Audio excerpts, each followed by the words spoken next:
Hi guys, it's Jen. We're reading chapter 10 of Put Your Dream to the Test. Thank you so much for joining me. Our next book is going to be Zero to Diamonds, Become a $1 Million Real Estate Agent by Ricky Carruth, one of my favorite real estate coaches. But this is what we're reading right now.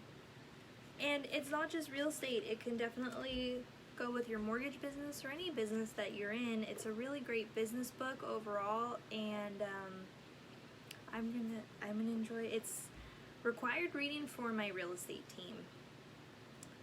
So if they can't read it, not everybody is, and then they can just watch the videos. So, or if you're not on my team, that's cool too. I think everyone can benefit from the simplicity that Ricky Carruth had. And look it's literally a picture of the beach, like life's a beach. You could be a millionaire real estate agent, like just hanging out at the beach all day. Ricky's awesome. Okay, so this is also available on my website, shopgenstore.com, and you can read it again on your own or to your team. I definitely recommend reading it to your team, your family, anybody. Read it to your pet, read it to yourself. Put your dream to the test. 10 questions to help you see it and seize it. And if you don't read, I'll read it for you. I think this book is so great.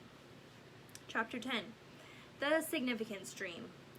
Does my dream benefit others? If a man, for whatever reason, has the opportunity to lead an extraordinary life, he has no right to keep it to himself. Jacques Vosges. I don't know how to say that name. I'm sorry. I'm not really good at reading names. I can read everything else, but names I'm not very good at.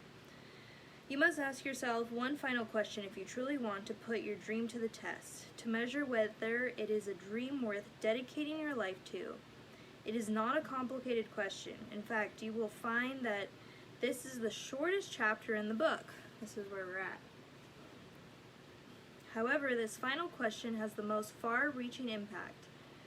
It is the significance question. Does my dream benefit others? And have you guys been really thinking about this?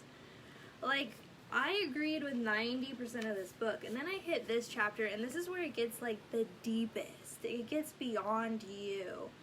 Like, not just thinking about yourself, but thinking about how benefiting yourself and growing yourself helps everyone around you in the best way possible. Like, this chapter, I love this chapter. I'm so happy you've made it to this chapter. Thank you, everyone, for watching. This is oh gosh, this is why we read. So like this, I read through a lot of bullshit. It's like, this is the good stuff. This is like, I feel it in my tummy stuff that makes reading so beneficial. Because if you get to this part, like you get these little gems in these books. It's like I'm literally mining for diamonds in books. I'm mining, like these, oh yeah, you're reading. No, I'm mining. I'm seeing how I can develop my brain in such a way that I can live the easiest life possible. And I can put Ricky Carruth's entire career in like a day just by reading. And that's why I like to read. Reading is cool because you are literally, your mind is like a diamond field, and you're just looking for these wonderful diamonds that will benefit your life and change your life and make your life so much easier on earth. Life is so easy when you read. Oh my gosh. And if you don't read, I would love to read to you. Okay. That's my 2 cents about that. Who will your dream benefit? On a bookshelf in my office is a group of books that I highly prize. They aren't the oldest books I own, nor are they the most valuable. Something of a collector, I do own a few of value. My collection of novels of Horatio Alger and some original volumes written by 17th century church leader John Wesley. No. Oh, this guy's a church guy. On this particular shelf has no monetary value at all, but they have great personal value. They are the books that have had the greatest impact of my life. Each represents a different phase of my journey and was instrumental in helping me move forward in life's journey. I often find myself returning to the small collection of books, pulling one down, reading the notes I wrote in the margins or on the flyleaf, and give thanks to the way the author's thoughts influenced and assisted my development as a person. As I work on Put Your Dream to the Test, the book I pulled off the shelf was Halftime by Bob Buford. The subtitle captures what the book is really about. It reads, Change Your Game Plan from Success to Significance. It is a book that greatly influenced me when I was in my mid-40s. The first half of life, writes Buford, has to do with getting and gaining and learning and earning. Getting, gaining, learning, earning. The second half is more risky because it has to do with living beyond the immediate. Those words definitely changed me. They made me think about living beyond myself and striving to be bigger than my natural selfishness. The first half of life has to do with getting and gaining, learning and earning. The second half is more risky because it has to do with living beyond the immediate. Bob Buford. The great men and women of history were not great because of what they earned and owned.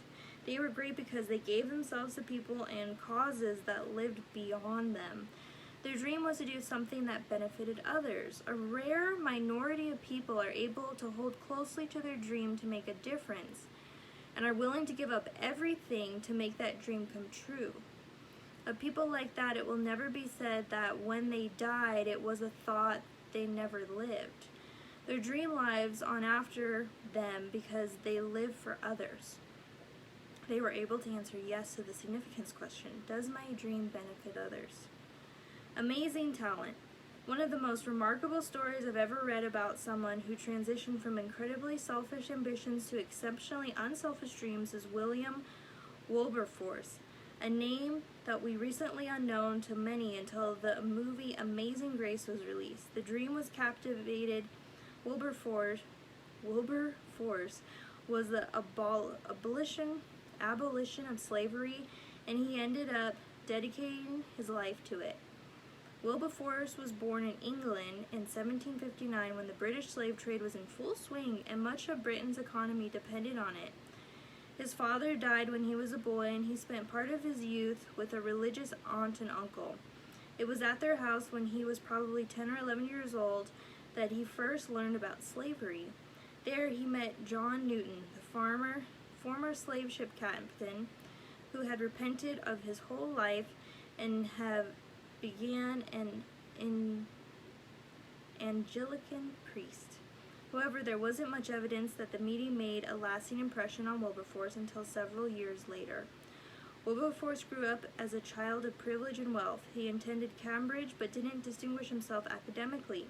He was known more for his charm, his wit, and ability to entertain his friends. While others studied, he had partied and traded quips with other students. You could say that he made the least of his time something he regretted later in life. A person of immense natural talent, at age 20, Wilberforce got into his head to run for election for the House of Commons. In those days, success in politics came as a result of two things: theoretical skill and wealth. Wilberforce was both in abundance. In a matter of months, he spent 9,000 euros, a huge sum, to advance his candidacy. 2 weeks after his 21st birthday, he was elected to Parliament, having won the same number of votes as the combined total of his two opponents. Wilberforce was immediately well received and popular in London's political circles. He was quickly admitted to 5 exclusive clubs frequented by members of Parliament, where he dined and gambled. Though small in stature, he made a big impression. His interpersonal skills were unsurpassed. He had an excellent singing voice, which he was known to use in entertaining his friends. Some called him the wittiest man in all of England, and he was the first-rate orator whose voice people found mesmerizing. By the time he had been in Parliament a few years, he would match his rhetorical skills. Biographer Eric Metaxas observed that at age 24 he seemed unstoppable. With his extraordinary eloquence, brilliance, and charm, and with the Prime Minister, William Pitt, as his dearest friend, there seemed no end in sight to where he might rise. But to what would he rise, beyond making it to Parliament and succeeding there, which might have been a difficult goal to achieve for nearly anyone else? He had no dreams. He was ambitious, and he was talented, and he was also directionless. Years later, Wilberforce remarked, "The first years I was in Parliament, I did nothing. Nothing to any purpose. My own distinction was my darling object." He was in genuine danger of wasting his life. Amazing dream. All that began to change in 1784 when Wilberforce started to explore the religious faith of his youth. And in the progress, he experimented what he described as the Great Change. It marked him permanently. 2 years later, he was a different person. And the changes gave birth to dreams bigger than his own petty wants. He desired to help the poor people in England and to address the many social problems that plagued the nation. Epidemic alcoholism, child prostitution, lack of education for the poor, crime, brutal public executions, and animal cruelty. He immediately threw himself into his work, but another important work became his dream a few years later, the abolition of slavery. Abolition. Had to sound that one out. That's not a word I use a lot. The practice of slavery is said to be as old as humanity, and the world's most ancient literacy and legal manuscripts tend to support this view. However, during the 16th and 17th centuries, a particularly brutal version was being practiced in the Western Hemisphere, and England was at the center of it. English slave ships departed from Britain's shores carrying goods to Africa. Once there, they unloaded those goods for sale and sailed up and down the coast, buying people from African slave traders who made their living kidnapping men, women, and children to be sold into slavery. Once the holds of their ships were crammed full of chained and shackled people, the captains embarked on a long and brutally painful voyage across the Atlantic Ocean to the West Indies, where the African slaves were sold. Most were literally worked to death in just a few years on the sugar plantation there. Others were sold in the American colonies that became the United States. Most people in England in the 1780s were completely unaware of this continually occurring chain of events. As Wilberforce became well acquainted with what had happened, he determined to dedicate himself to ending the British slave trade.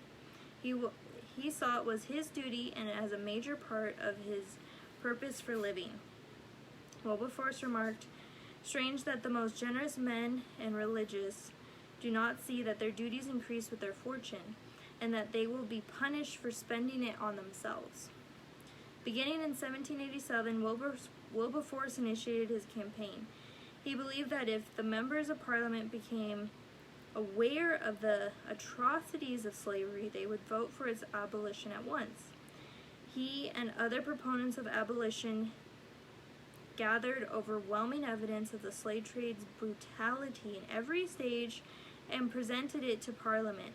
In the first speech on the subject, Wilberforce said, "So much misery condensed in so little room in more than a human imagination has ever been conceived. So enormous, so dreadful, so irremediable did this wickedness appear, that my own mind was completely made up for abolition. A trade founded in inequity and carrying on with that must be abolished, let the price be what it might, let the consequences be what they would. I, from the time determined that I would never rest until I secured its abolition." Despite Wilberforce's eloquence and the overwhelming evidence presented against slavery, he would not get the votes needed to abolish it.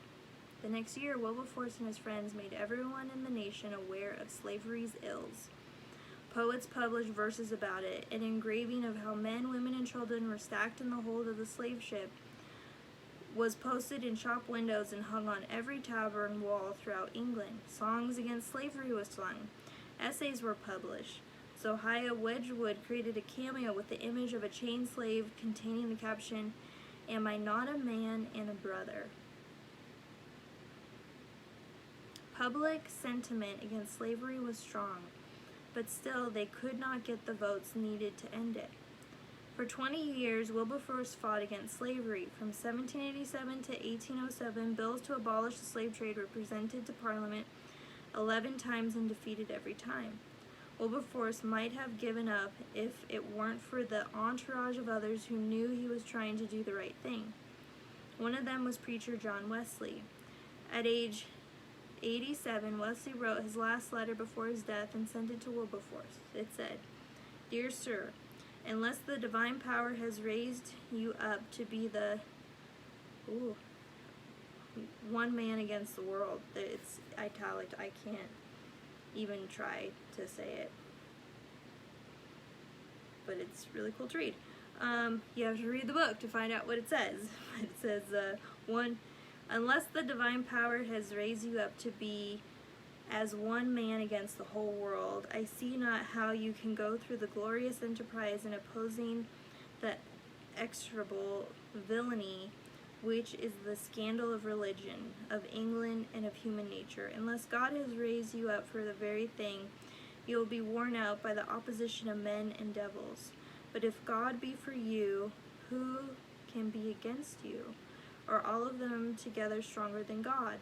Oh, be very wary of doing well. Go on in the name of God and in the power of his might, till even American slavery, the vilest that ever saw the sun, shall vanish away before it. Reading this morning a tract wrote by Poor African, I was practically struck by the circumstance that a man who has a black skin being wronged and outraged by a white man can have no redress. It being a law in our colonies that the oath of a black against a white goes for nothing. What villainy is this? That he who has guided you from youth up may continue to strengthen you in this and all things is the prayer of, dear sir, your affectionate servant, John Wesley. Wilberforce persevered because he knew that he was at stake, the lives of millions of people. Finally, on February 23rd, 1807, after having already been presented to and passed by the House of Lords, the Slave Trade Act outlawed traffic in slaves was passed in the House of Commons by a vote of 283 to 16.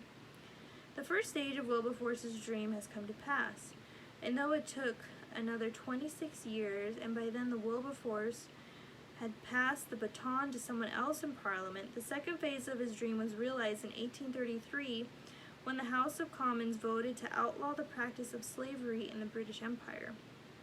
3 days later, Wilberforce died. Whew, this is so exciting. Amazing impact. It's difficult to gauge the impact that the realization of Wilberforce's dream has had on the world. It's obvious that it helped innumerable people who otherwise would have been sold into slavery.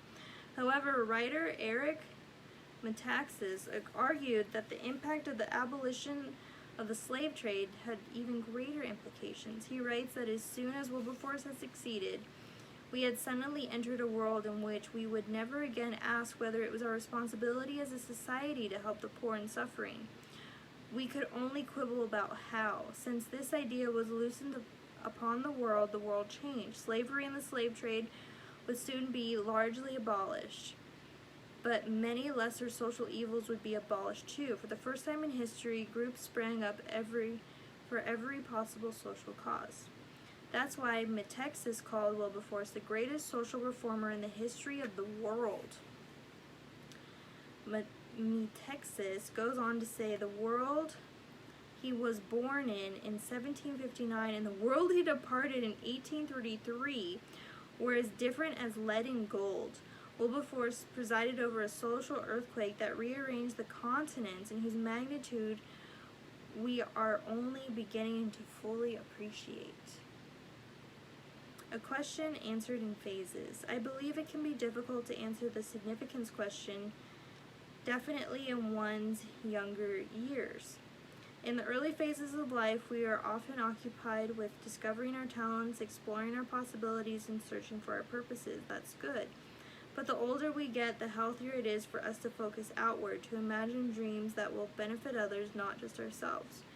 For most people, it is a process, and here's good news. It's never too late to help others, and most people make the most significant contributions not when they're young, but when they're older. The ability to answer yes to the significant question, does my dream benefit others, has come in stages for me. That might be the same for you. Take a look at how it's unfolded in my life, represented by these 3 statements. I want to do something significant for myself. When you read the first statement, I bet you're thinking it is pretty selfish, don't you? Your first reaction may be to distance yourself from it, especially in light of the subject of this chapter. I hope you don't do that. Here's why. The sentiment is not necessarily just self-serving. For example, the last time you were on a plane, you probably heard the flight attendant give instructions about what to do in an emergency. If the plane loses cabin pressure and passengers need to use oxygen masks, what are they supposed to do first? Put on their own mask and then help others? Why is that? Because it's impossible to help others if you haven't taken care of yourself. I believe that accomplishment of a significant dream comes only when a person has something to offer. That means creating a personal foundation from which he can work and serve. In the case of William Wilberforce, his launching point was holding a seat in Parliament. He had to have a place in government to make a difference. For me, it was building a church. I had to learn leadership and become a better communicator before I could add value to people. For you, it may mean building a career or getting an education or earning money that you can use to serve others. If you haven't done anything significant to help yourself, how will you be able to help others? The accomplishment of a significant dream comes only when a person has something to offer. When I speak to an audience of leaders, I frequently ask them 2 important questions. Number 1, what are you doing to invest in yourself? And number 2, what are you doing to invest in others? Unless people invest in themselves, they have a difficult time trying to invest in others. You cannot give to others what you yourself do not have. Number 2, I want to do something significant for others. Often when we start out in life, we are a lot like William Wilberforce. We are ambitious, our goal is to get ahead. We want to achieve things for our own benefit. So Chihiro Honda, founder of Honda Motorcycles, said that his early vision wasn't about building a big company or accomplishing any other lofty goals. He admitted, I happened on the idea of fitting an engine to a bicycle simply because I did not want to ride crowded buses and trains. But there comes a time in the lives of all successful people when they have to make a choice. Are they going to climb the mountains of success for themselves, or are they going to climb it so that way they can reach down, lift others up, and help climb? I hope you heard that part. This part's so good. It says, but there comes a time in the lives of all successful people when they have to make a choice. Are they going to climb to the top of the mountain for success for themselves, or are they going to climb it so that way they can reach down, lift others up, and help climb? Mwah! Beautiful piece of literature right there. Let's face it, success can cause people to be selfish. If you make the most of your natural talent and work hard, you can become a schemer who says, what can I get from others? Would it not be better to become a dreamer who asks, what can I give to others? What are you doing to invest in yourself? And what are you doing to invest in others? If you answer yes to the significance question, and your dream will benefit others, then you are on the right track. That doesn't mean you need to save the whole world. You should start small and give it your best.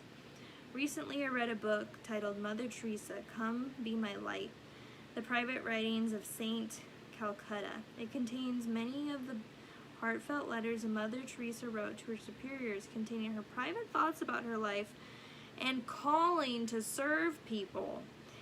In one letter, she wrote about the potential success of the Missionaries of Charity organizing that she founded. I don't know what the success will be, but if the Missionaries of Charity have brought joy to one unhappy home, made one innocent child from the street keep pure for Jesus, one dying person die in peace with God, don't you think your grace it would be worthwhile offering everything for just one, because that would bring great joy to the heart of Jesus? Few people would dispute the impact that Mother Teresa made in her lifetime. She inspired millions of people, sat with presidents and kings, and modeled servanthood to the world. Yet, as you can see, her dream of helping others started small, with the goal of affecting one unhappy home, one innocent child, or one dying person. She once said, "A day lived without doing something good for others is a day not worth living." A day lived without doing something good for others is not a day worth living. Mother Teresa. You're pretty cool if, like, your name is Mother Teresa. I'm Mother Teresa. I am your mother. I am Mother Teresa. Like, whoa. I bless everybody in the world. I help everybody. Like, what a great title. You get to be called Mother of the World. Nelson Mandela, another person whose dream benefited many others, also grew into his dream. At first, he was motivated by dreams of freedom for himself.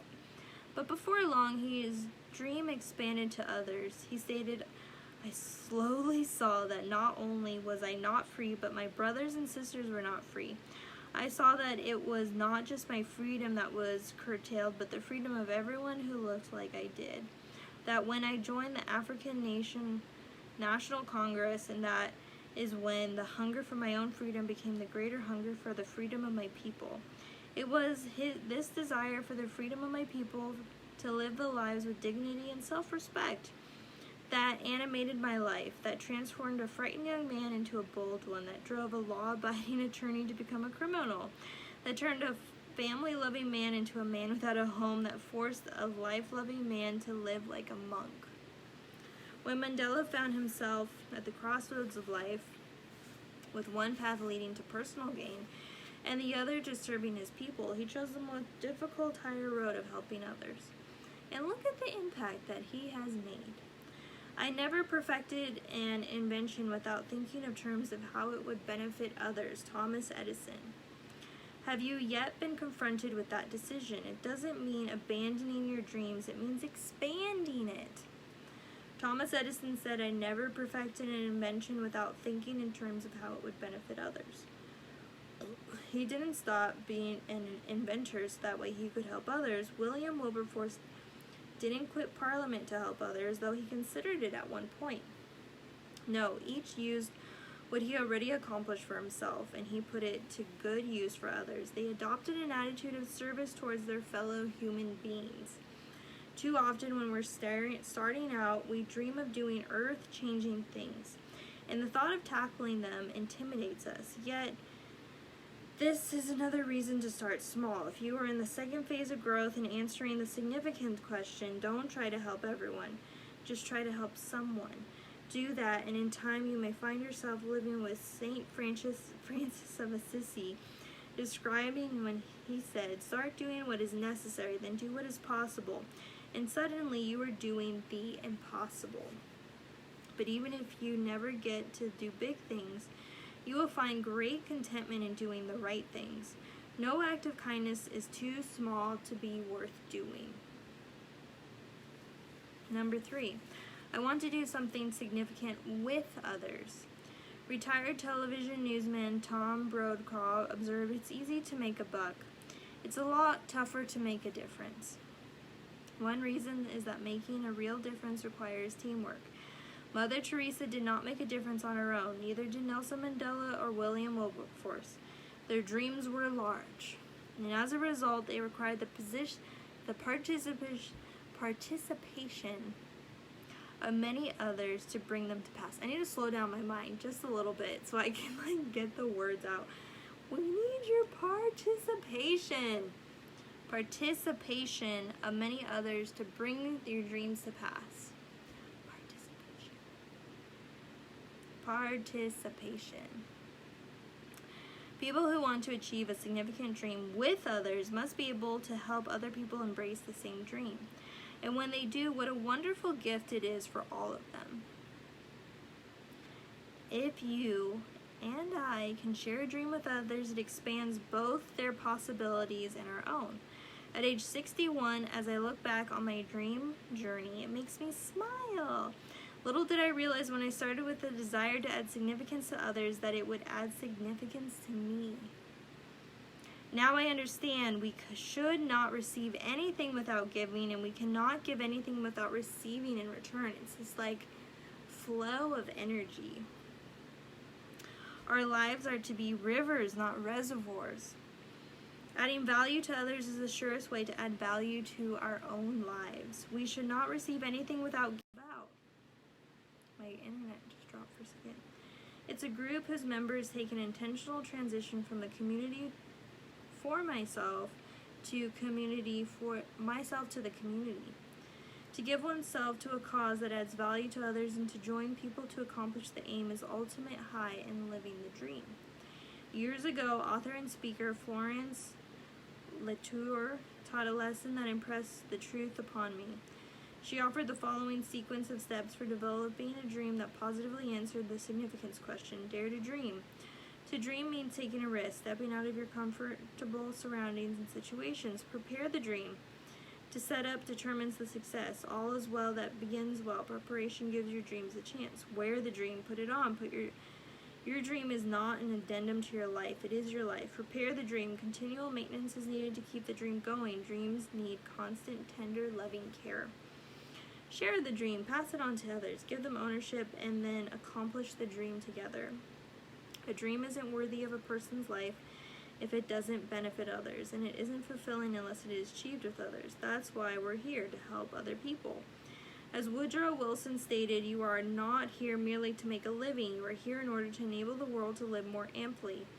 With greater vision, with a finer spirit of hope and achievement, you are here to enrich the world, and you impoverish yourself if you forget the errand. How do you answer the significance? Look, we're almost there. How do you answer the significance question? There's an old Middle Eastern blessing that says, when you were born, you cried, the world rejoiced. May you live your life so that way when you die, the world will cry and you will rejoice. Whether or not the blessings become true in our lives depends in large part of how we answer the significance question. At the beginning of this chapter, I mentioned halftime. In it, Bob Buford asked, as you work to carry out your dreams, what difference will it make 50 or 100 or 500 years from now? The dreams of the people I mentioned in this chapter are still making an impact.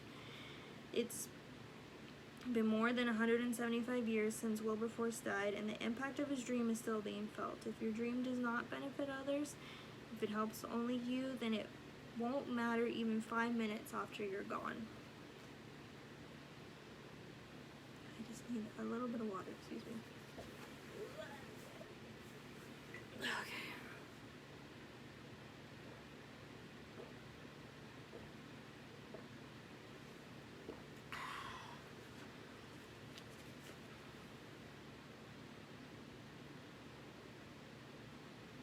How do you answer the significance question?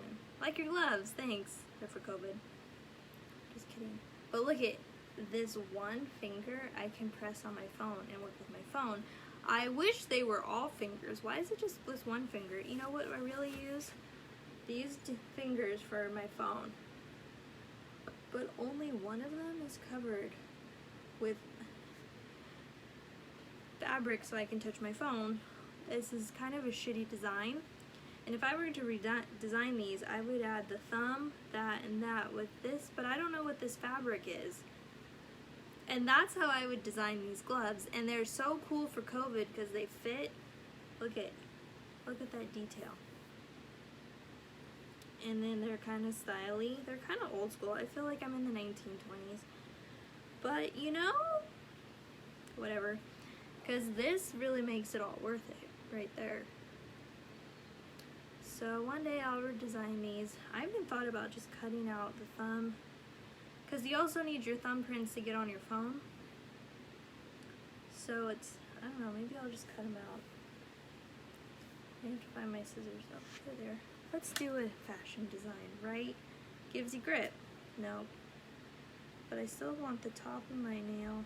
And then look at, yeah, it does. It has these rubbers on them. Let's make a new fashion design. Great idea. You know, it's okay to cut things.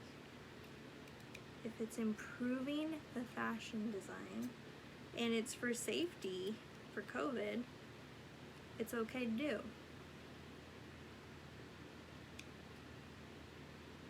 Because this is a safety design that we're implementing to stop the spread of germs. Okay.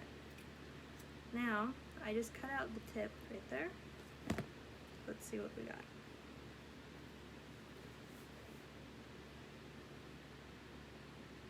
I mean, yeah, I'll try it. I'll try anything once. Okay, but I have to do the thumb on this one. And then they'll be perfect.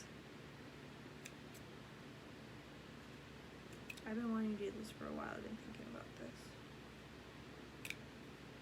Thank you for reminding me.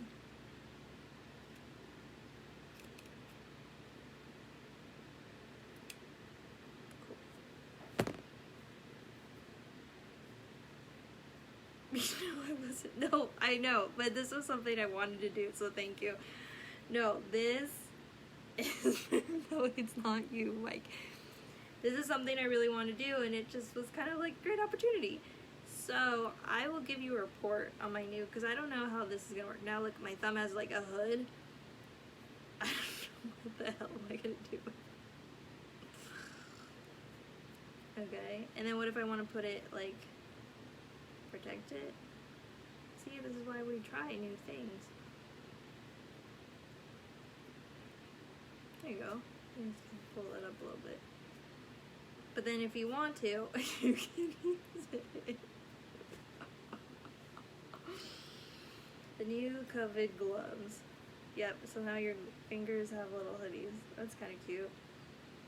But then this one. And then once I figure out what this fabric is, I can put it over and then these can be protected again. But until I find out what this is, I don't know. I mean, you wouldn't really need a lot. That's all I need to put over this much. 1, 2, 3. We'll see how it goes. Okay, let's finish the book. Thank you very much. How do you answer the significance question? There's an old Middle Eastern saying, oh yeah, we read that. Whether or not the blessing comes true in our lives depends in part on how we answer the significance question. At the beginning of this chapter, I mentioned halftime. It is Bob Bufford asks, as you carry out your dreams, what difference will it make 50 or 100 or 500 years from now? The dreams of the people I mentioned in this chapter were still making an impact. It's been more than 175 years since Wilberforce died, and the impact of his dreams is still being felt. If your dream does not benefit others, if it helps only you, then it won't matter even 5 minutes after you're gone. What have you set your dream sights on? Are you struggling for survival? Are you seeking success? Are you striving for significance? The choice is really yours. What kind of dream you will give your life to? You probably heard the expression, what a difference a day makes. We all know that to be true. A birth, a death, a marriage, an opportunity, a tragedy, each can change a life in just one day. But it can also be said, what a difference a dream makes. Someone who, with a significant dream, can become the catalyst for change in our world. Did you answer yes to the significant question? And neither you nor others will ever be the same. What a wonderful dream. And I like these because I can actually feel the pages. Like, that's a very nice feeling to touch a book. I'm a touchy papery person. I like paper. I'm too old. I'm not gonna transition. I still like paper. I like paper. I'm just gonna say it. And you know what? For all the paper I use, I will offset and I will plant as many trees for all the paper I use and replenish the forest that I'm using until we find a more sustainable resource. I pledge to do that. I actually have lemon trees growing. I have 5 lemon trees growing right now, and I just live in a room. And what I did was I took the lemons and I put them in soil, and they had seeds, and then they just grew. I didn't go out and buy seeds. I just bought soil in a pot. And you don't even have to do that. You can just put them in the ground, and you can literally plant the whole fruit. You can do this with tomatoes. I really got into gardening for a moment. I hope I have a wonderful garden one day with lots of herbs. Can you answer yes to the significant question? Does my dream benefit others? At what stage of life do you currently find yourself? Are you simply surviving? If so, it's time to take steps towards success. You cannot give what you do not have. Create a foundation and platform for giving to others by doing something significant for yourself. If you're not ready pursuing your dream, get moving. Are you already achieving success? If you are, perhaps you are nearing the crossroads where you must decide whether you will live for yourself or for others. How can you expand your dream to include others to help them to benefit for what you have already achieved? Are you striving for significance? If so, then it's time to take your contribution to the next level. One is too small a number to achieve greatness. Dream bigger and include others in your dream. Lead others to join you in the process. It will enlarge you. Enlarge them and benefit more people in a much more significant way. What do you feel called or destined to do? Who are you most qualified to serve? How can you best add value to others in a time you have in this life? Okay. We do have a conclusion chapter that will be tomorrow. And then that's it. And then we're going to become a millionaire real estate agent. Thank you for watching. I appreciate you. My new gloves are awesome. What's this? Okay, talk to you later. Bye. See if it works.